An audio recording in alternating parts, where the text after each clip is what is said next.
년에 걸쳐서 한 번씩 한국 기독교의 신뢰도에 대한 조사가 있는데요. 2017년도에 기독교에 대한 신뢰도 조사가 나왔습니다. 신뢰도가 20.2% 이렇게 나타났습니다. 우리나라 국민들 가운데에서 5명 중 가운데 1명 정도만 기독교인을 도덕적으로, 윤리적으로 신뢰한다, 이런 답변입니다. 자세히 살펴보면 교회 자체에 대한 신뢰도는 28%, 목회자들에 대한 신뢰도는 21%, 또한 기독교 성도들에 대해서는 18% 정도 이렇게 나타났습니다. 신뢰도가 가장 낮은 그러한 연령대가 있는데요. 30대와 40대가 기독교를 바라보는 신뢰도가 가장 낮은 것으로 그렇게 나타났습니다. 그러면 신앙인들의 신뢰도를 평가하는 가장 큰 기준이 무엇이냐, 이렇게 보면 말과 행동, 그것이 가장 큰 신뢰도의 기준이다, 이렇습니다.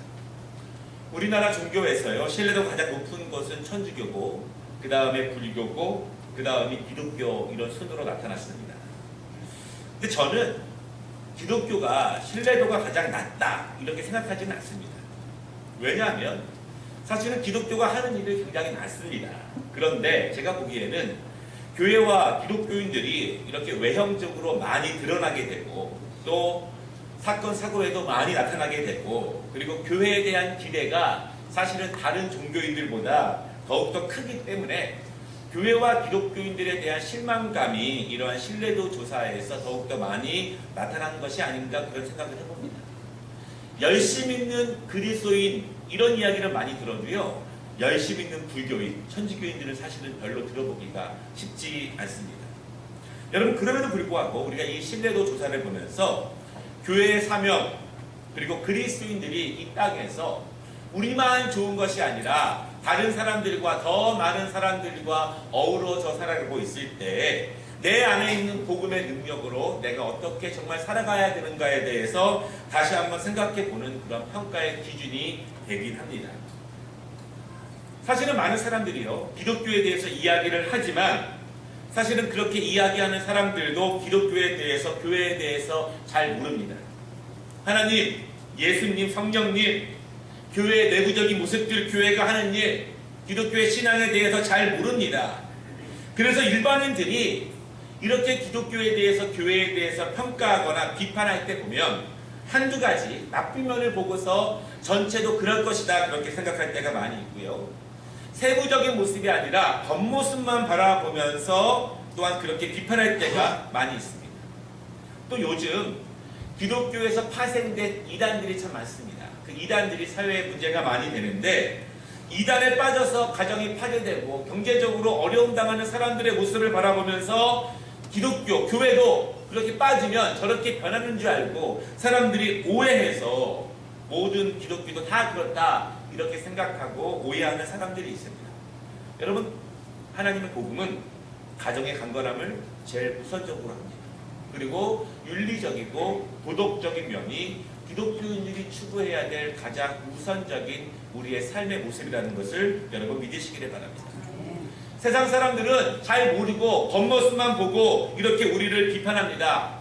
그렇다고 해서 우리가 아쉬워할 수는 없습니다. 왜냐하면 우리의 모습 가운데 사실은 그런 모습들이 또 있기는 있기 때문이에요.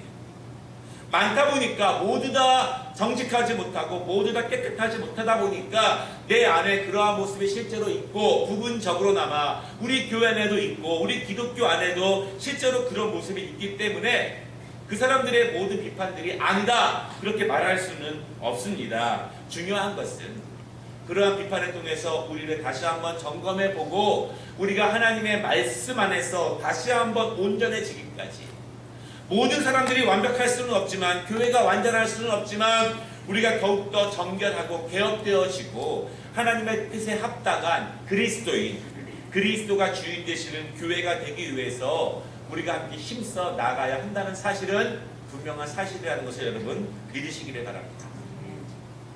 저희가 작년 가을에 전도 집회를 했죠.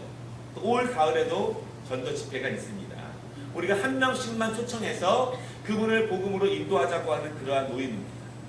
제가 작년에 10몇 년 만에 이제 한국에 와서 전도 집회를 위해서 전도를 잘 교육하는 강사를 좀 찾았습니다. 그런데 없는 거예요. 한 15년 전만 해도요, 정말 전도를 1000명하고 100명하고 200명하고 그런 권사님, 장로님들이 많았습니다. 그래서 이제 교회 초청해서 어떻게 전도하는지 이야기도 듣고 간증도 들었는데 요즘은 별로 없다는 거예요. 전도를 이렇게 교육할 수 있는 분들이 많지가 않습니다. 제가 그래서 물어봤어요. 전도학 교수한테 요즘은 전도를 어떻게 합니까? 라고 했더니 목사님 요즘은요 특별한 방법이 없습니다. 관계 전도라고 하는데 평소에 내가 있는 그곳에서 착하고 선한 그리스도인의 모습을 보이면서 이렇게 관계하면서 그들을 자연스럽게 교회로 인도하는 것이 가장 빠르기도 하지만 느리지만 또 가장 정확한 복음을 전도하는 법입니다. 그렇게 이야기합니다. 우리가 여러분 전도하기 위해서 선하고 착하게 살아야 하는 것은 아니지만 또 전도 대상자가 있다면 그를 위해서 선하고 아름다운 모습으로 더불어 교제하는 것도 너무나 중요하다는 그런 말씀입니다. 오늘 우리가 디도서 말씀을 함께 읽었습니다. 오늘 우리가 읽은 말씀 바로 전해보면요, 나이 많은 남자와 여자들, 젊은 남자와 여자들, 그리고 남편과 아내들, 자녀들, 그리스도인이 처음 된 사람들은 이제 어떻게 살아가야 되는지에 대해서 오늘 말씀으로 우리에게 주고 있습니다. 이방 사람이었습니다. 다른 신을 믿던 사람들이었습니다. 다른 것을 배우던 사람들이었습니다. 이제 그들이 처음 이방 지역에서 교회에 나와서 하나님의 말씀을 배웁니다. 듣습니다. 그러면 그리스도를 믿으면 이제 어떻게 살아가야 하느냐, 오늘 그것을 바울이 디도를 통해서 주시는 말씀입니다. 이 말씀이 우리에게도 은혜가 된다고 믿습니다. 오늘 말씀을 제가 두 가지로만 정리했는데요. 첫째로 오늘 말씀이 우리에게 주는 교훈이 있습니다. 첫째는요, 선한 일에 본을 보이자. 한번 옆에 분과 인사해 보겠습니다. 선한 일에 본을 보입시다. 선한 일에 본을 보입시다. 여러분, 초대교회 성도들은요, 지금으로부터 거의 한 1900년에서 2000년 전 시대입니다. 초대교회 성도들은 대부분 다 초신자입니다. 그래서 교회 안에 다양한 사람들이, 처음 믿는 사람들이 모여 있습니다. 종교적인 배경도 다르고요, 직업도 다르고, 신분도 다 다릅니다. 인종도 많이 다릅니다. 그런데 공통점이 있다면 그리스, 로마의 그러한 어떤 문화적인, 철학적인 그러한 풍습은 굉장히 유사합니다. 우리가 알다시피 그리스, 로마 신화에 보면은요, 수많은 우상들이 있는데 그러한 신들을 섬기던 사람들이 교회에 나온 거예요. 그리고 로마가 전 유럽을 통일했기 때문에 각각 자기의 민족이 섬기던 신들을 믿던 사람들이 또 다 교회에 나왔습니다. 귀족도 있고 종들도 있고 다른 나라 사람들도 있고 문화가 다 다른 사람들이 교회 안에 모여 있습니다. 여러분, 다 다른 사람들이 모이면 좋은 점들이 있습니다. 무엇이냐면 다른 것들을 배운다는 겁니다. 내가 미처 몰랐던 것들, 나와 다른 문화들, 나와 다른 생각들, 나와 다른 어떤 것들을 내가 배울 수 있는 것이 된다고 하는 것입니다. 내가 열린 마음을 갖고 있으면 다른 사람들을 통해서 다른 것을 내가 배울 수 있습니다. 그런데 문제는요, 너무 다르면 문제가 생겼을 때 문제가 발생하게 됩니다. 한 가지 일을 해결하기 위해서 너무 다른 의견들이 나오게 됩니다. 그리고 특별히 신앙적인 이단들의 문제가 생기거나 아니면 신앙적인 문제가 생겼을 때 너무 다르기 때문에 배경이 달라요. 우리식으로 말하면요, 불교를 30년 믿다가 처음 기독교인이 된 지 1년 된 사람이 신앙적인 문제를 해결하는 것과, 그렇죠? 무당된 사람이 그리스도를 믿어서 기도하는 법과 다 다르다는 거예요. 그래서 같을 때도 중요한 것들이 있지만 다르면 여러 가지 문제들이 많이 생깁니다. 초대교회에서요, 이 문제 가운데 하나가 무엇이었냐면, 우리가 야고보서에 보면 중요한 문제가 나오고 있는데, 이 야고보서가 있는 그 초대교회 성도들도 처음 예수님을 믿었기 때문에 굉장히 뜨거웠습니다. 성령의 은사가 충만했습니다. 그래서 전도하는 일과 기도하는 일에 힘을 썼습니다. 그런데 문제가 무엇이었냐면, 문제는 그들의 삶이 문제였습니다.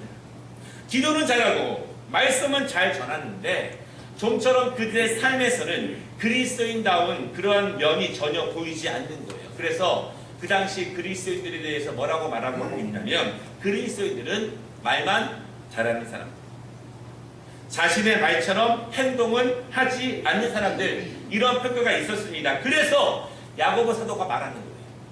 믿은 것과 행함은 다르지 않다. 내면에 충만함이 있고 내면에 뜨거움이 있으면 왜 그것이 밖으로 흘러나오지 않겠느냐. 예수의 생명이 있으면 증명하라. 성령님이 나의 주인이라면, 내가 하나님의 말씀을 배우고 있다면 그것을 내 삶으로 증명하라. 믿는 대로 사는 것이 신앙이지 말로만 하는 것은 신앙이 아니다. 야고보가 이렇게 강조하는 거예요. 초대교회에는요 이러한 강조가 계속되고 있습니다. 왜냐하면 처음 믿는 사람들이기 때문에, 배경이 다 다르기 때문에, 그리스도를 믿는다는 것이 무엇이 다른지 모르기 때문에 그들에게 계속 이러한 강조가 나오고 있습니다. 오늘 디도서에도요 동일한 강조가 나오고 있습니다. 바울이 디도라고 하는 목사님에게 편지를 쓴 거예요. 디도는요 이 그레데 섬이라고 하는 교회에서, 지역에서 목회를 합니다. 이 섬은 지금은 그리스 이렇게 아래에 있는 큰 지역입니다. 큰 섬이에요. 거기가 항구와 또한 무역과 그런 중심지고요, 또한 많은 사람들이 있는 그런 지역이에요. 그런데 바울이 디도에게 뭐라고 말하고 있냐면, 그곳에 있는 그리스도인들의 삶, 그것이 너무너무 중요하다. 왜냐하면 이제 그 지역에서 처음 예수를 믿고 살아가는 사람들의 모습, 그 모습을 보고 세상 사람들이, 다른 신을 믿는 사람들이, 다른 종교를 가진 사람들이 그들의 모습을 보고 그리스도를 믿는다는 것이 무엇인지에 대해서 평가할 것이다. 그들이 그리스도를 믿는 사람들의 기준이 될 것이다. 이렇게 말하는 거예요. 그들이 제대로 믿고 제대로 살면, 아하, 그리스도를 믿는 사람들은 이렇게 다르구나. 다른 신들을 믿는 사람들과 다른 우상을 믿는 사람들과 이렇게 분명히 다르구나. 그것을 그 지역에 있는 사람들이 본다는 거예요. 특별히 로마 제국에서 그리스도를 믿는 사람들을 그렇게 핍박하던 그 시절, 그들이, 그 지역에 있는 사람들이 예수를 믿는 모습, 변화된 모습, 달라진 모습을 보고 세상 사람들의 편견과 시각이 바뀔 것이다. 예수를 믿으면 어떻게 삶이 변하고, 예수를 믿으면 어떻게 그들의 모습이 달라지는지에 대해서 너희의 이웃들이 볼 것이다. 그렇게 말합니다. 바울이 7절에 뭐라고 말합니다. 그래서 너희는 범사에 선한 일로 본을 보이라. 이렇게 말씀합니다. 여러분, 예수를 믿었습니다. 처음 교회에 나왔습니다. 그러면 뭐가 달라져야 될까요? 선한 일에 본을 보이는 것입니다. 중요한 것은요, 범사에, 이런 말, 범사에, 모든 일에, 모든 상황 가운데 어떠한 경우라도 억울하든지 그렇지 않더라, 내가 이익적이든지 그렇지 않더라, 어떠한 경우라도 모든 일에 선한 일로 본을 보이라. 이렇게 말합니다. 당신이 장사를 한다면, 당신이 사업을 한다면, 가르치는 한 일을 한다면, 친구와 교제할 때에도, 동네에서 사람들과 어울릴 때에도 그 안에서 선한 일로 본을 보이라. 그것이 하나님의 뜻이고 하나님을 믿는 사람들의 모습이다. 이렇게 말씀하고 있는 것입니다. 여러분, 선한 일이 무엇일까요? 선한 일은 크게 두 가지 말씀입니다. 첫째로, 하나님이 기뻐하시는 일이 선한 일인 것을 믿으시기를 바랍니다. 하나님이 기뻐하시는 것, 하나님이 영광 받아주시는 것, 그것이 선한 일입니다. 두 번째는요, 모든 사람들에게 인정받는 일이 선한 일이라는 것을 여러분 믿으시기를 바랍니다. 몇 명이서 사업을 동업합니다. 그 중에서 가장 선한 것으로는 본이 되어야 합니다. 몇 명이서 같이 놀러 갑니다. 그 중에서 선한 것으로는 가장 큰 본이 되어야 합니다. 한 주인 안에서, 한 사장 안에서 여러 사람이 같이 일합니다. 그 중에서 선한 것으로는 가장 본이 되어야 합니다. 믿지 않는 가정에 혼자 시집가서 살아갑니다. 그 가정 가운데 선한 것으로는 가장 본이 되는 사람이 되어야 하고, 내 직장에서, 학교에서 예수를 믿는다면 선한 일에는 가장 본이 되는 사람이 되어라. 그것이 하나님께서 우리에게 주시는 말씀이라는 것을 여러분 믿으시기 바랍니다. 왜 우리는 선한 일에 본이 되어야 할까요? 그러면 왜 선한 일에 본이 되어야 하는 것이 어려울까요? 7절에 이렇게 말씀합니다. 교훈에 부패하지 아니함과 단정함을 위해서, 이렇게 말합니다. 여러분, 내가 예수님께 가르침을 받았습니다. 10년, 20년 말씀을 배웠습니다. 그 말씀 다 어디가 있을까요? 그 말씀 다 어디가 있습니까? 내가 배운 말씀, 내가 읽은 말씀, 내가 들은 말씀, 지금도 어디가 있습니까? 혹시 그것이 내 마음 한구석에 어딘가에 그냥 쌓여만 있지 않은가요? 내 몸, 내 정신 어딘가에 한 곳에 그냥 뭉쳐 있지는 않은가요? 그냥 묵혀서 부패하고 썩어져가고 냄새나고 그냥 고여만 있지 않은가요? 우리가 선한 일에 본을 보여야 되는 이유는 하나님의 교훈이 부패하지 않기 위함이다. 하나님의 교훈이 내 안에 들어와서 내 안에서 그냥 썩어서 없어지는 것이 아니라 여기서 생명력 있는 것으로 재탄생하기 위함이다. 이렇게 말씀하고 있습니다. 하나님의 말씀의 그 복음과 그 은혜가 내 안에 들어왔습니다. 그거 어디가 있습니까? 다 날아갔습니까? 들어오기만 하면 날아갑니까? 아니면 내 마음 어딘가 내 정신 어딘가에 쌓여만 있는데 능력은 없고 그냥 계속 고여만 갑니까? 그러면 썩는다는 이야기, 냄새난다는 이야기입니다. 아무리 많이 들어와도 그냥 고여만 있으면 썩고 냄새난다는 이야기입니다. 하나님의 말씀이 내 안에 들어와서 선한 일로 발휘되고 선한 일로 나타나는 것, 그것이 내가 들은 말씀이 내 안에서 썩지 아니하며 아름다운 열매로 탄생하고 거듭나는 은혜라는 사실을 여러분 믿으시기를 바랍니다. 우리는 그래서 하나님의 교훈의 말씀이 썩지 않기 위해서 선한 일의 본을 보여야 합니다. 성령님을 의지하시기를 바랍니다. 선한 일을 할 때 억울하다고 생각하지 마시기를 바랍니다. 왜냐하면 하나님이 아십니다. 하나님이 보십니다. 지금 당장은 갚아주시는 것처럼 보이지 않다 할지라도 그 모든 것을 아시는 하나님께서 우리에게 더욱더 큰 은혜로 채우시고 더 강건한 길로 인도하신다는 사실을 여러분 믿으시기를 바랍니다. 지금 당장 손해보고 그것이 중요한 것이 아니라, 이득 보고 그것이 중요한 것이 아니라 하나님의 일을 하나님의 말씀대로 내가 순종하는 것이기 때문에 하나님이 우리에게 은혜를 주십니다. 한국의 그리스도인들은요, 성경 공부를 많이 한다고 합니다. 그런데 그렇게 살지는 못한다, 이렇게 말해요. 그것은 내가 들은 말씀, 배운 말씀이 내 안에서 썩어가는 거예요. 그러면 비판당해도 마땅합니다. 썩으면 냄새가 납니다. 썩은 것들이 모여있기 때문에 냄새가 나도 스스로 맡지를 못합니다. 오늘 말씀하십니다. 너희는 선한 일에 본을 보이면서 그리스도인의 단정함을 보이라. 그러면 세상 사람들이 오해하지 않습니다. 오해했던 사람들도 점점 그리스도인들에게 감동을 받게 됩니다. 예수의 능력이 사람을 이렇게 변화시키는구나 하고서 복음을 가까이 하게 됩니다. 그때 전도가 되는 겁니다. 바울이 그렇게 말합니다. 내가 능력도 없고 그냥 말로만 전도하는 것이 아니라, 내가 생명도 없는데 그냥 전도지만 주는 것이 아니라, 내 안에 있는 복음의 능력대로만, 배운 대로만 살고 배운 대로만 행동하고 들은 대로만 살면 세상 사람들이 우리를 보고 감동한다는 사실을 여러분 믿으시기를 바랍니다. 기독교의 복음을요, 수학으로 표현한다면 이런 것입니다. 기독교 이꼴 선한 일에 본을 보이는 사람. 이것이 기독교 복음의 핵심이라는 사실을 여러분 믿으시기를 바랍니다. 처음부터 그렇게 배워야 돼요. 교회 처음 나온 날부터, 우리 자녀들 어렸을 때부터 기독교인 선한 일에 본을 보이는 사람. 여러분 이 말씀을 생명처럼 여기시기를 바랍니다. 오늘 바울이 우리에게 두 번째로 주는 교훈이 있는데요. 함께 따라해 보겠습니다. 하나님의 교훈을 빛나게 하라. 하나님의 교훈을 빛나게 하라. 왜 우리가 이렇게 들은 말씀을 내 안에 썩게 그냥 두지 말고 왜 선한 일에 충성을 다하며 그리스도인의 단정함을 보여야 하냐면 10절에 그것이 바로 우리 구주 하나님의 교훈을 빛나게 하는 것이다, 이렇게 말씀하고 있습니다. 여러분, 내가 그렇게 살면 하나님의 말씀이 빛난다는 거예요. 우리는 하나님의 자녀로 하나님의 영광을 돌리기 위해 살아갑니다. 혹시라도 우리의 부족함 때문에, 내 연약함 때문에, 내 실수 때문에 다른 사람들이 하나님의 이름을 망령되이 부른다면 어떻겠습니까? 우리의 행동과 삶을 통해서 다른 사람들이 하나님의 이름을 높일 수 있도록 살아라, 이렇게 말씀하고 있습니다.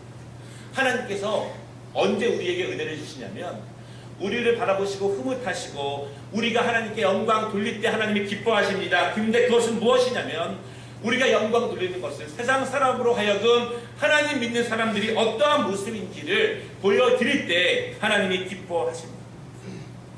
하나님의 교훈이 빛난다 이렇게 말씀하고 있습니다.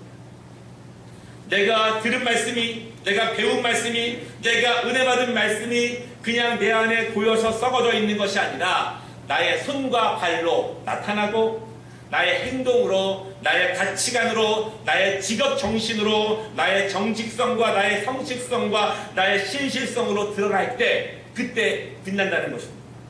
여러분, 하나님께서 우리에게 말씀하시죠. 너희는 세상의 빛이라 소금이라. 어떻게 빛납니까?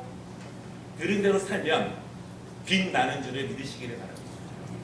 예수님 말씀대로 살기만 하면 자동적으로 빛난다는 사실을 여러분 믿으시기를 바랍니다. 우리가 몰라서가 문제가 아니지 않습니까? 왜 능력이 없습니까? 그대로 살지 못하는 것이 능력이에요. 왜 못 삽니까? 믿음이 없었어요. 하나님 말씀대로 살면 손해볼까봐, 지쳐질까봐, 늦어질까봐 우리는 믿음이 없는 거예요. 하나님의 말씀대로 살면 하나님이 우리를 빛나게 하신다는 사실을 여러분 믿으시기를 바랍니다. 하나님의 말씀이 그대로 내 행동으로 나타날 때 하나님이 여러분을 빛나게 하십니다. 왜냐하면 그것은 말씀이 능력이 되는 거예요.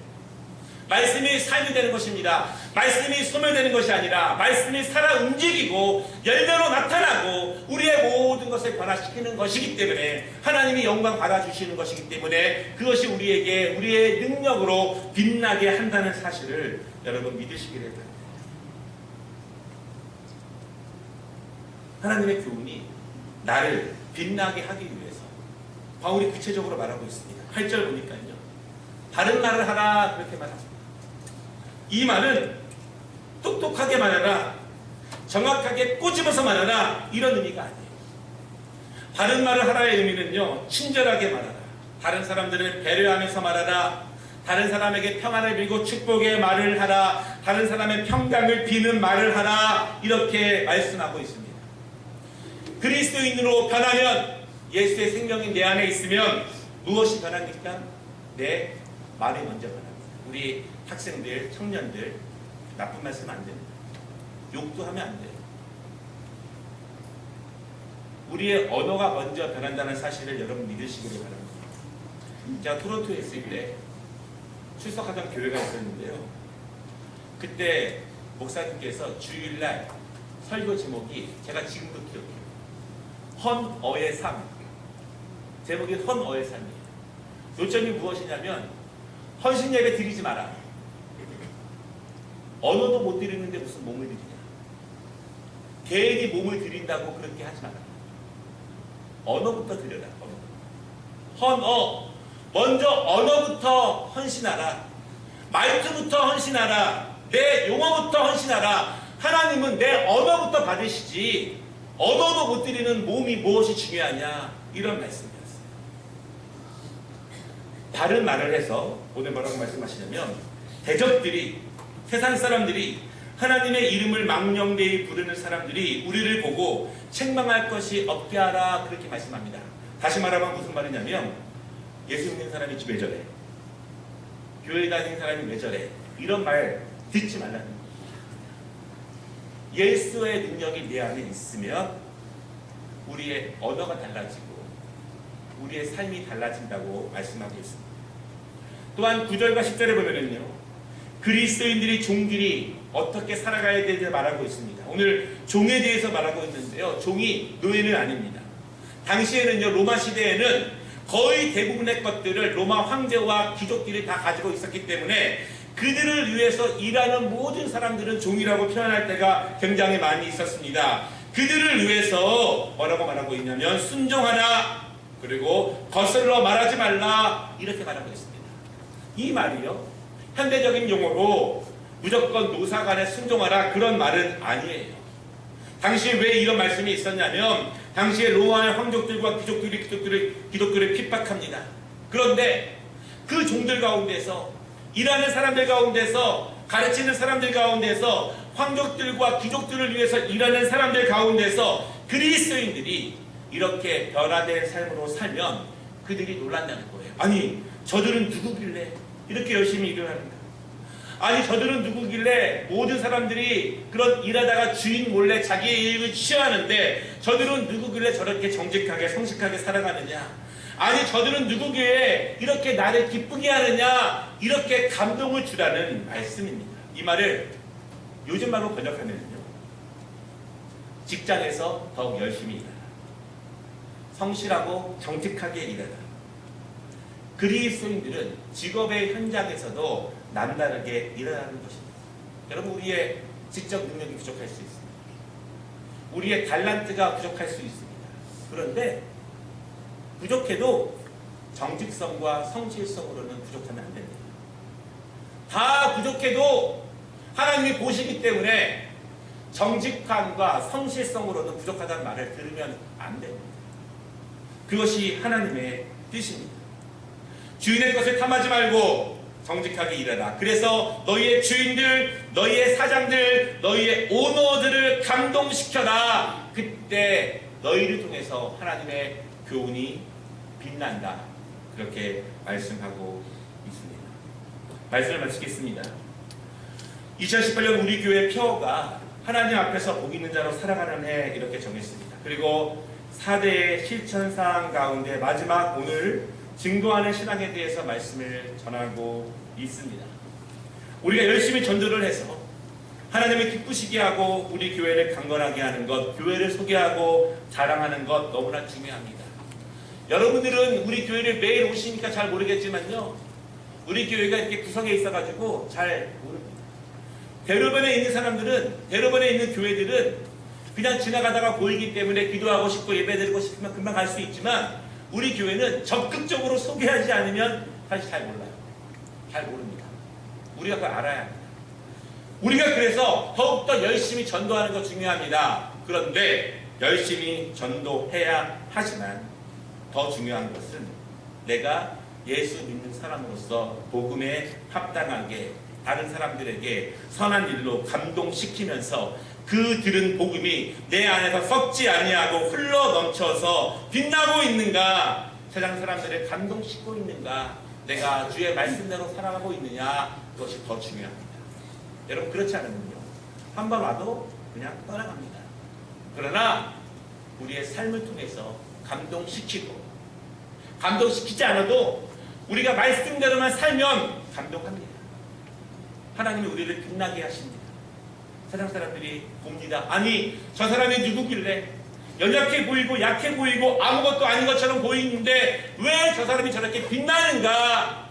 그리고 예수의 복음 앞으로 나아온다고 말씀하고 있습니다. 바라기는 여러분, 우리 2018년 표를 정하고 4가지 실천사항을 정했습니다. 그냥 기도하면 되는 것이 아니라 이 말씀, 이 목표가 우리에게 능력이 되기 위해서 믿음으로 받고 순종하고 몸부림치며 나아갈 때 이 은혜가 우리 모든 성도들을 강건함으로 하나님의 축복으로 인도하시는 능력의 말씀이 됨을 믿으시기를 바랍니다. 기도하겠습니다. 하나님 아버지, 오늘도 2018년